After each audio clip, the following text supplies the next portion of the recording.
Bismillahirrahmanirrahim. Assalamualaikum warahmatullahi wabarakatuh. Bismillahirrahmanirrahim. Alhamdulillahi rabbil alamin wa bihi nasta'inu ala umurid dunya waddin.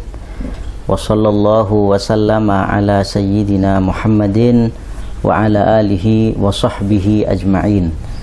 Subhanaka la ilma lana illa ma 'allamtana innaka antal alimul hakim. Rabbi shrah li sadri wa yassir li amri wahlul 'uqdatan min lisani yafqahu qawli. Amin. Ikhwani yang dirahmati oleh Allah Subhanahu wa taala, puasa Ramadan adalah sebuah kewajiban dari Allah Subhanahu wa taala sebagaimana disebutkan di dalam Al-Qur'an, kutiba alaikumus syiyam kama kutiba alal ladzina min qablikum. Jadi puasa Ramadan adalah satu kewajiban bagi kita. Allah telah mewajibkan atas kalian, yaitu umat Nabi Muhammad, untuk berpuasa di bulan Ramadan sebagaimana diwajibkan atas orang-orang sebelum kalian. Nah, sebelumnya para ulama dalam masalah ini berbeda pendapat. Apakah puasa Ramadan itu memang diwajibkan untuk orang-orang terdahulu ataukah hanya umatnya Nabi Muhammad Sallallahu Alaihi Wasallam? Di sini termasuk sahib Fathul Mu'in, ya, Al-Imam Zainuddin Al-Malibari, beliau mengatakan puasa Ramadan itu min khosa'isina. Jadi adalah kekhususan, keistimewaan yang diberikan oleh Allah kepada kita umat Nabi Muhammad Sallallahu Alaihi Wasallam. Artinya orang-orang di zaman dulu, umat nabi-nabi terdahulu, tidak memiliki kewajiban syariat berupa puasa Ramadan.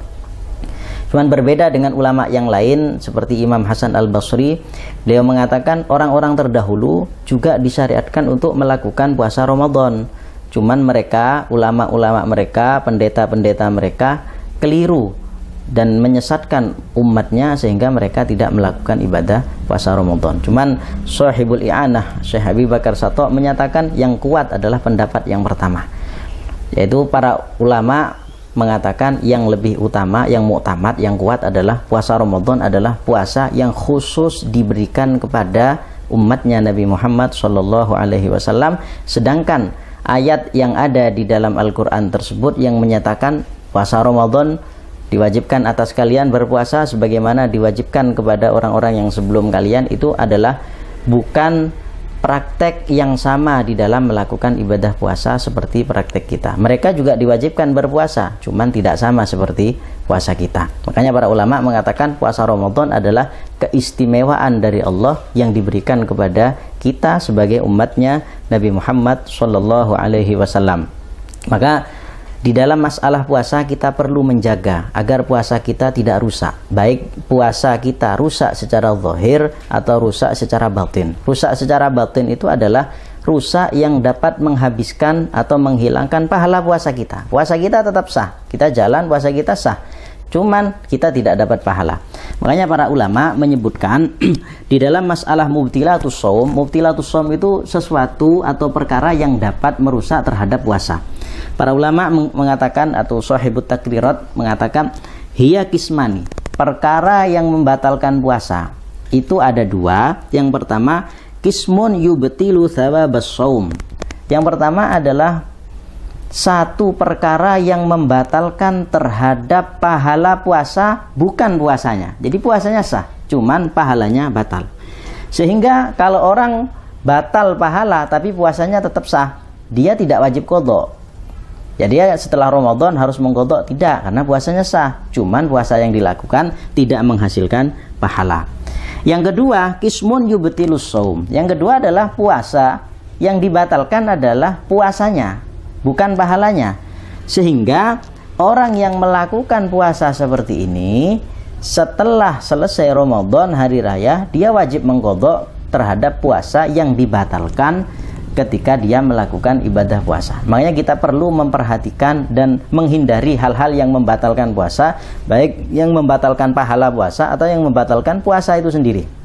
Nah, kemudian lebih lanjut beliau mengatakan al-qismul awal, pembagian yang pertama, hal-hal yang membatalkan terhadap pahala puasa. Aima yukma tubtilu thawabas shaum, yang membatalkan terhadap pahala puasa. Sama seperti hadis Rasulullah yang mengatakan kam min shaimin laisa lahu min siyamihi illal ju' wal atas. Betapa banyak orang yang puasa tapi dia tidak mendapatkan apa-apa dari puasanya kecuali yang didapatkan hanya rasa haus dan rasa lapar. Artinya puasanya sah, jalan, cuman pahala tidak dapat. Pahalanya sudah dibatalkan dengan sebab dia melakukan hal-hal yang membatalkan. Di antara yang pertama yang membatalkan adalah al-ghibah. Orang ketika melakukan ibadah puasa di bulan Ramadan ternyata dia ghibah, menggosip ya. Maka puasa yang dilakukan ya sah, tidak batal, cuman pahalanya batal. Ghibah itu adalah wahya dzikruka akhakal muslim bima yakrahu walau kunta shadiqan, yaitu kamu menyebut saudaramu yang muslim dengan sesuatu yang tidak disenangi oleh saudaramu meskipun apa yang kamu bicarakan itu adalah benar. Kamu benar, yang dibicarakan adalah kejelekan fulan. Memang betul seperti itu. Nah, ini namanya gosip. Kalau memang tidak betul, maka itu namanya fitnah. Jadi ghibah itu adalah membicarakan memang benar, tapi yang dibicarakan adalah keburukan orang lain. Itu dapat merusak terhadap pahala puasa. Kemudian yang kedua, an-namimah. An-namimah itu adalah naklul kalam because diiqa'il fitnah, yaitu memindah satu pembicaraan orang kepada orang yang lain. Tujuannya untuk menimbulkan fitnah, mengadu domba. Namimah, mengadu domba, ini juga dapat merusak terhadap pahala puasa. Puasa satu hari misalnya dari subuh sampai maghrib tidak dapat apa-apa illal ju' wal atas gara-gara namimah. Itu yang kedua. Yang ketiga adalah al-kadzib, yaitu al-ikhbar bi ghairil waqi', yaitu memberi kabar atau mengungkapkan sesuatu tapi tidak sesuai dengan kenyataannya. Apalagi sekarang ini banyak berita-berita di sosial media, kita ikut menyebarkan padahal tidak tahu berita ini kebenarannya apa memang benar seperti itu atau tidak. Ini masuk dalam kategori ikhbar bi ghairi mukhalafatil waqi', jadi memberitakan tidak sesuai dengan kenyataan. Jadi kita memberikan nge-share satu berita atau satu kejadian padahal sebenarnya tidak seperti itu, maka ini masuk dalam kategori ghibah yang masuk dalam hal-hal yang membatalkan ibadah puasa. Makanya dalam bermedsos kita juga perlu berhati-hati ketika menyebarkan berita, karena ketika yang kita sebarkan adalah tidak sesuai dengan kenyataannya, maka masuk dalam kategori ghibah. Ketika masuk dalam kategori ghibah, maka itu dapat merusak terhadap pahala ibadah puasa yang kita lakukan saat itu. Kemudian yang keempat, yang merusak terhadap pahala puasa yang keempat adalah an-nazar lima yahrum aw lima yahil bisyahwat. Yang keempat adalah melihat sesuatu yang diharamkan. Melihat sesuatu yang diharamkan, misalnya orang lain jenis, bukan mahramnya, lain jenis, kita lihat itu yang diharamkan ya, sesuatu yang haram untuk dilihat kita lihat, kita sedang berpuasa, maka itu dapat merusak terhadap puasa yang merusak pahala puasa yang kita lakukan. Makanya untuk saat ini kita yang misalnya berdiam di rumah gitu, tapi juga kita tidak ada kepastian kita selamat dari melihat sesuatu yang diharamkan. Karena sekarang banyak televisi yang menayangkan hal-hal yang haram untuk dilihat, ataupun HP itu juga menayangkan hal-hal yang haram untuk dilihat. Nah, ketika kita melihat hal-hal yang haram untuk dilihat, maka itu dapat merusak terhadap pahala puasa yang kita lakukan. Tidak hanya perkara yang haram, tapi perkara yang halal untuk dilihat tapi disertai dengan syahwat, itu hukumnya juga dapat merusak terhadap pahala puasa yang kita lakukan. Contoh, seorang laki-laki yang sudah memiliki istri, melihat istrinya halal karena dia istrinya sendiri, cuman melihatnya dengan disertai syahwat, ini juga dapat merusak terhadap pahala puasa yang dilakukan. Apalagi yang dilihat bukan istrinya, sesuatu yang haram cuman juga ada syahwat di situ, itu lebih lagi. Melihat istrinya yang halal untuk dilihat tetapi disertai dengan syahwat, maka itu juga termasuk bagian dari hal-hal yang merusak terhadap pahala puasa. Itu yang kelima. Yang keempat ya, yang kelima adalah al-yamin al-kadzibah, sumpah yang dusta. Dia bersumpah cuman sumpahnya bohong. Itu juga termasuk hal-hal yang dapat merusak terhadap pahala puasa. Dan yang keenam, yang terakhir ya, adalah qauluz zur wal fuhsyu wal amal bih, adalah melakukan atau mengucapkan hal-hal yang buruk. Jadi dia mengucapkan hal-hal yang buruk atau melakukan hal-hal yang buruk di bulan Ramadan ketika kita sedang melakukan ibadah puasa, maka itu dapat membatalkan terhadap puasa atau pahala puasa yang kita lakukan, sebagaimana dalam hadis Rasulullah Shallallahu Alaihi Wasallam beliau mengatakan, man lam yada qaulaz zur wal amal bih, orang yang tidak bisa meninggalkan berkata buruk, berkata kotor, dan dia juga melakukan hal-hal yang buruk itu juga, falaisa lillahi hajatun fi ayyada ta'amahu wa syarabahu, maka Allah tidak membutuhkan puasa yang dia lakukan, meninggalkan makanan atau meninggalkan minuman, Allah tidak butuh. Artinya orang tersebut tidak mendapatkan pahala dari Allah Subhanahu wa ta'ala. Maka ini bagian pertama dari hal-hal yang membatalkan puasa, membatalkan pahala puasa. Yang membatalkan puasa ada dua. Yang pertama membatalkan pahala puasa, yaitu ada 6. Yang pertama adalah dia ghibah, kemudian namimah, mengadu domba. Yang ketiga adalah dia berbicara dusta, berbohong. Kemudian yang keempat adalah melihat terhadap hal-hal yang diharamkan atau hal-hal yang halal cuman disertai dengan syahwat. Kemudian yang kelima atau yang keenam ya adalah berbicara dengan pembicaraan yang buruk atau yang kotor dan melakukan hal-hal yang kotor. Ini adalah termasuk perkara yang membatalkan terhadap pahala puasa. Kemudian untuk bagian yang kedua, yaitu hal-hal yang membatalkan terhadap puasa itu sendiri. Nah, ini sebenarnya para ulama berbeda-beda dalam menghitung atau mengkalkulasi ada berapa. Cuman di sini disebutkan di dalam takrirat ini oleh Shahibut Takrirat, beliau menyebutkan hanya ada 8 perkara yang membatalkan terhadap puasa, yaitu puasanya itu ada 8. Yang pertama adalah ar-riddah. Riddah itu artinya murtad. Jadi orang di pertengahan puasa dia murtad, keluar dari Islam, itu dapat membatalkan terhadap puasa. Waliyadzubillah. Jadi murtad itu sendiri para ulama menyebutkan ada 3 hal yang menyebabkan orang itu keluar dari Islam atau riddah atau asbabur riddah. Yang pertama masalah keyakinan. Ya, keyakinan. Yang kedua masalah perbuatan af'al, dan yang ketiga masalah perkataan. Jadi yang banyak orang itu kalau di kitab Sulam Taufik itu oleh Al-Habib Abdullah bin Husain bin Thohir itu, kalau orang-orang di zaman sekarang banyak yang tasahul fil kalam. Jadi tasahul fil kalam. Jadi menganggap mudah dalam berbicara. Dia tidak sadar ternyata pembicaraan yang diomongkan itu, ucapannya itu dapat menyebabkan orang itu keluar dari agama Islam. Banyak ketika keyakinan itu dapat mengeluarkan orang dari agama Islam atau riddah, af'al dan juga omongan. Jadi yang paling berbahaya itu adalah omongan.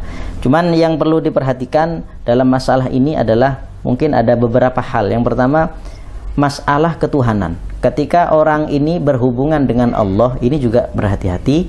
Yang kedua, yang berhubungan dengan Rasulullah, para sahabatnya atau para keluarganya atau para pewarisnya dari para ulama, ini juga harus berhati-hati. Dan yang ketiga adalah masalah dengan Quran atau syiar-syiar agama seperti Quran, masjid, dan syiar-syiar agama yang lain. Maka orang-orang yang ya seperti kita ini juga harusnya berhati-hati dalam yang berhubungan dengan Allah, kemudian dalam syiar-syiar agama, kemudian dengan Rasulullah dan yang berhubungan dengan Rasulullah, baik keyakinan kita, perbuatan kita dalam berhubungan dengan itu semua, dan juga perkataan-perkataan kita ketika berhubungan dengan hal itu semua. Karena ini hubungannya dengan riddah atau keluarnya seseorang dari agama Islam. Itu yang pertama. Yang kedua adalah al-haid wan nifas wal wiladah. Di antara perkara yang membatalkan puasa itu adalah haid, nifas, dan wiladah. Jadi kalau orang puasa di pertengahan hari dia ternyata haid, maka ya puasanya tidak sah. Begitu juga kalau orang misalnya dia sudah haid, ternyata berhentinya haid di siang hari, ya dia tidak bisa melanjutkan untuk berpuasa saat itu karena tidak sempurna 1 hari penuh. Dan puasa itu kan dari fajar sampai maghrib. Ketika terjadi haid, nifas atau wiladah atau melahirkan di tengah-tengah puasa, maka puasanya batal. Atau ketika sudah berhenti haid, nifas atau wiladah di tengah hari, maka dia tidak bisa melakukan puasa selanjutnya, tidak jadi atau tidak sah dia melakukan ibadah puasa karena tidak cukup 1 hari dari subuh sampai maghrib. Kemudian bahkan ya walau lahdatan min nahar, meskipun para ulama menyebutkan meskipun terjadinya itu sedikit artinya sedikit itu begini. Kalau orang dia puasa dari pagi sampai maghrib, ternyata di siang hari dia mengalami pendarahan sedikit itu misalnya keluar cuman 1 menit lah misalnya. Cuman ketika darah 1 menit ini dikalkulasi dengan darah hari berikutnya, dan hari berikutnya ternyata sudah memenuhi, darah ini bisa dikatakan sebagai darah haid karena sudah 24 jam, 1 hari 1 malam antara kalkulasi darah, ternyata seperti itu. Maka hari yang dimana dia keluar darah sedikit itu dihukumi batal puasanya atau tidak dihukumi sah. Tapi itu juga di hari-hari yang bersih ya, sela-sela bersih di antara sela-sela darah haid itu juga masih diperselisihkan oleh para ulama antara kaul laqti dan kaul sahbi. Itu yang kedua. Jadi puasa itu bisa batal dengan sebab orang itu mengalami haid, nifas, dan melahirkan di siang hari meskipun terjadinya hanya sebentar. Kemudian yang ketiga adalah al-junun walau lahdhah. Junun, gila. Jadi gila ini dapat membatalkan puasa meskipun terjadi sesaat. Jadi orang ini dari fajar dia puasa. Di siang hari dia kumat karena punya penyakit gila misalnya. Gila meskipun hanya sebentar, 1 detik misalnya, lalu sembuh lagi. Lah, junun atau zawalul akal seperti ini, hilangnya akal seperti ini dapat membatalkan terhadap ibadah puasa. Kenapa? Karena begini, orang yang diwajibkan atau sah berpuasa itu diantaranya adalah dia harus memiliki akal. Kalau tidak memiliki akal, dia tidak terkena taklif untuk melakukan ibadah yang diwajibkan. Begitu juga ibadahnya tidak sah. Makanya ketika terjadi junun atau zawalul akal di tengah-tengah puasa meskipun sebentar, maka puasanya langsung rusak atau dihukumi tidak sah. Kemudian yang ketiga, kemudian yang keempat adalah al-ighma was sukr. Al-ighma was sukur, ayan, semaput, atau dia mabuk. Mabuk bukan disebabkan karena makan dan minum, ya. Jadi maka ini di bawah gila, tidak sampai akalnya tidak sampai hilang. Jadi ighma was sukr itu mabuk atau semaput atau epilepsi gitu ya, itu tidak sampai akalnya hilang. Makanya tidak sampai zawalul akal. Makanya di sini hukumnya berbeda dengan orang yang gila. Kalau orang gila itu sedikit saja terjadi di siang hari itu langsung batal. Tapi kalau ighma, orang yang semaput, epilepsi, ayan atau mabuk, ya bukan seperti mabuk perjalanan ya, seperti hilang akal itu, tapi tidak sampai hilang akal. Dia mabuk, mendem ya, cuman tidak dikarenakan minuman atau makanan. Karena dia menghirup sesuatu, akhirnya dia misalnya teler misalnya. Nah, ini seperti ini bisa membatalkan puasa, bisa tidak. Membatalkan puasa ini sebenarnya apabila terjadi 1 hari penuh. Jadi mulai dari sebelum dia sahur sudah mengalami seperti ini, sampai nanti maghrib masih seperti itu, maka puasa 1 hari itu tidak sah bagi dia. Meskipun tidak makan, tidak minum, tapi tidak sah.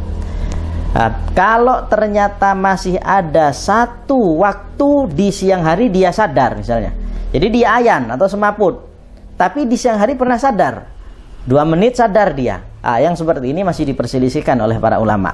Jadi yang dianggap batal itu adalah untuk orang yang ayan, epilepsi, atau yang semaput dan lainnya ya, itu apabila terjadi 1 hari penuh. Jadi mulai dari imsak sampai maghrib itu masih dalam keadaan seperti itu. Itu hukumnya dapat membatalkan puasa, atau puasa yang dilakukan di hari itu hukumnya tidak sah. Kemudian ketika terjadi di siang hari misalnya sadar, ya ini masih diperselisihkan oleh para ulama. Jadi orang yang ayan semaput tapi di siang hari sadar sebentar, yang penting ada sadarnya sedikit di waktu dia berpuasa, ini masih dikatakan sah secara mutlak oleh Imam Romli. Oleh Imam Romli sah, meskipun terjadinya semaput atau ayan dan lainnya itu disebabkan karena unsur kesengajaan atau tidak.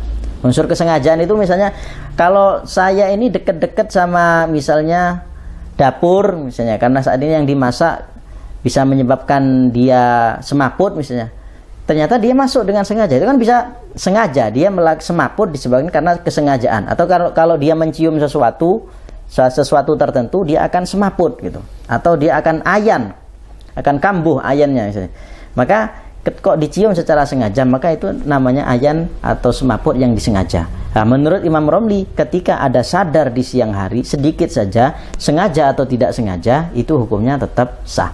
Sedangkan Imam Ibnu Hajar mengatakan ketika terjadi dengan unsur kesengajaan, jadi dia melakukan hal-hal yang menyebabkan dia mabuk, semaput dan lain sebagainya, tapi sengaja, maka menurut Imam Ibnu Hajar orang tersebut puasanya dihukumi batal atau tidak sah. Maka kalau tidak sah ya harus diqadha nanti setelah bulan Ramadan, setelah hari raya.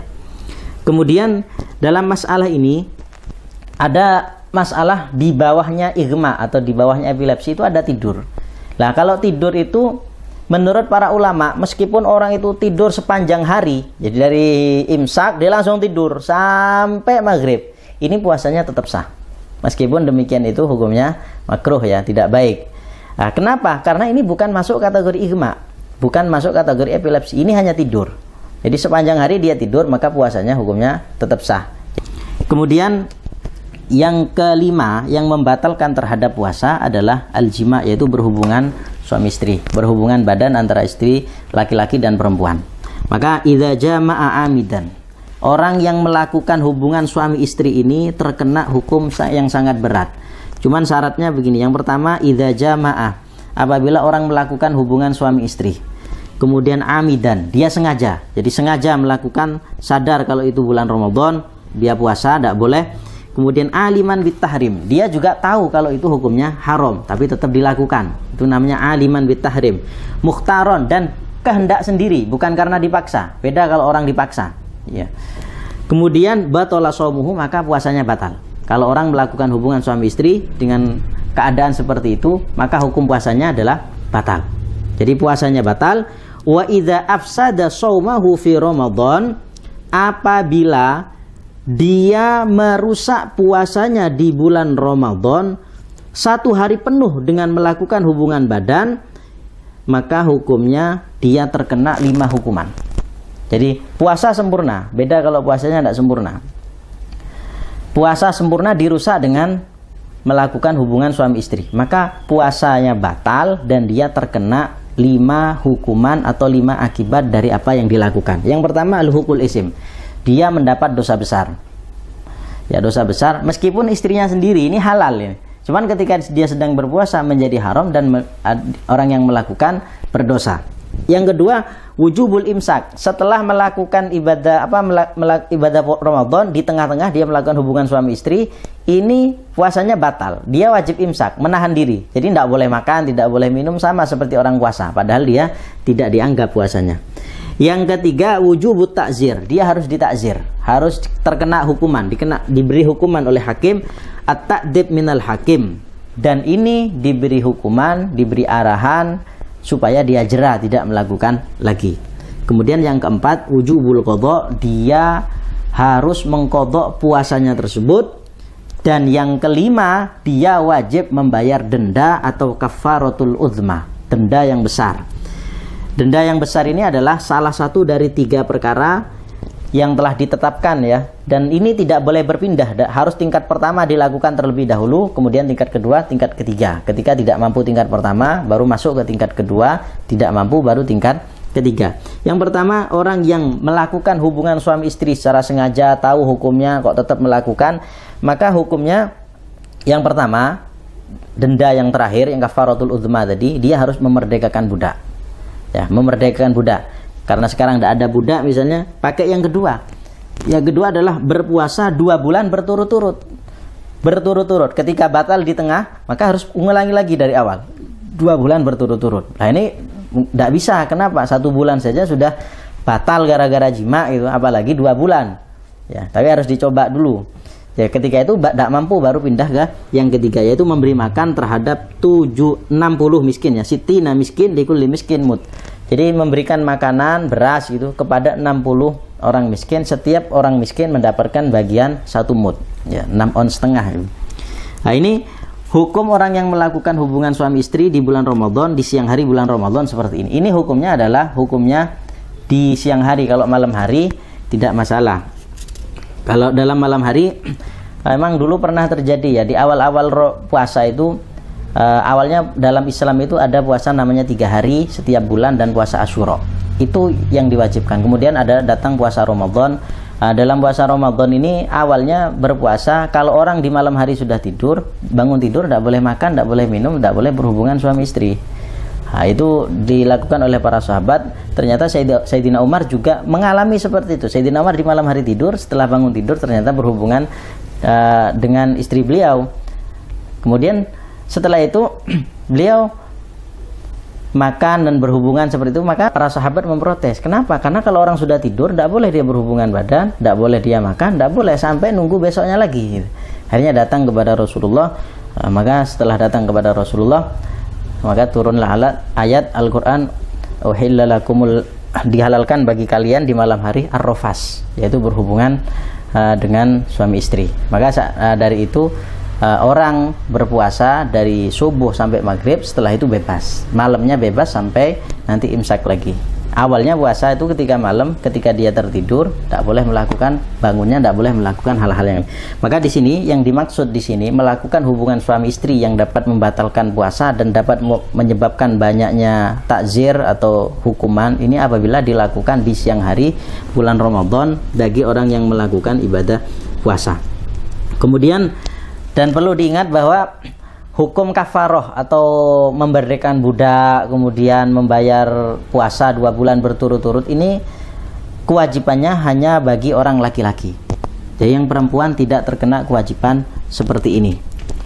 Nah, kemudian yang keenam yang membatalkan terhadap puasa adalah wusulu ainin, sampainya sesuatu, sampainya benda, sesuatu, makanan atau minuman, atau bukan makanan tapi benda, sampai ila manfaat, sampai ke bagian organ dalam yang terbuka melalui lubang terbuka. Jadi lubang terbuka seperti apa? Kalau mata masih diperselisihkan oleh para ulama ya, seperti mulut, hidung, telinga, kemudian kemaluan, ada sesuatu yang masuk ke bagian dalam tubuh, maka itu dapat membatalkan terhadap puasa. Makanya para ulama di sini menyebutkan kharaja bihi al-hawa. Kalau yang masuk itu udara, yang masuk cuma udara, bukan barang, itu tidak membatalkan terhadap puasa. Fala yadurru wusulu hawain ilal jawfi wa kadzalika mujarradut ta'mi warrih biduni ainin. Selain udara, begitu juga rasa makanan, tapi hanya murni rasa saja. Orang mencicipi makanan, tidak ada benda yang masuk ya. Tidak ada benda yang masuk.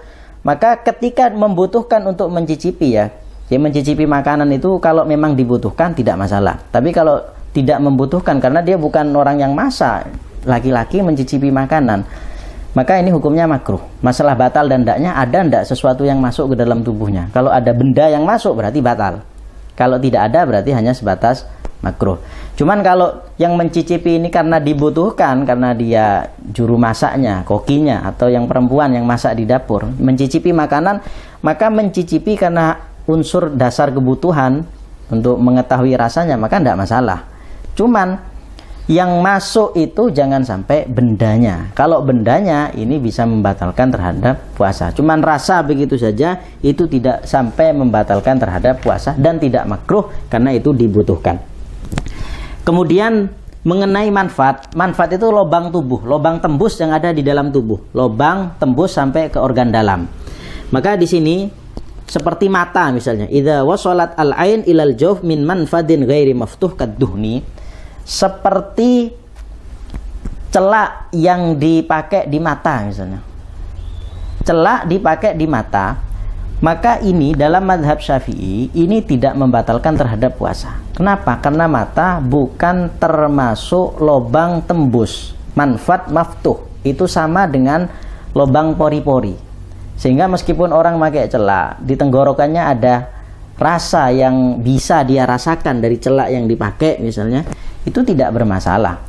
Karena apa? Karena kesamaan antara lubang yang ada dalam mata ini sama dengan pori-pori, sama seperti pori-pori kita ketika terbuka kita mandi, itu tidak sampai membatalkan terhadap puasa. Cuman dalam masalah celak atau memakai obat tetes mata misalnya, ini sebaiknya juga dihindari di bulan Ramadan, karena juga ada sebagian ulama yang mengatakan mata itu juga bagian dari lubang tembus yang ketika ada sesuatu yang masuk melalui lubang mata ini dapat membatalkan terhadap puasa yang dilakukan. Di antaranya juga ulama dalam mazhab Maliki misalnya, itu membatalkan. Makanya kita perlu berhati-hati untuk tidak melakukan ketika tidak membutuhkan. Tetes mata, celak mata itu hendaknya dihindari ketika kita sedang berpuasa. Ini mungkin yang bisa Al-Fakir sampaikan, kurang lebihnya mohon maaf. Sallallahu ala sayyidina Muhammadin wa ala alihi wa sahbihi wasallam. Alhamdulillahi rabbil alamin.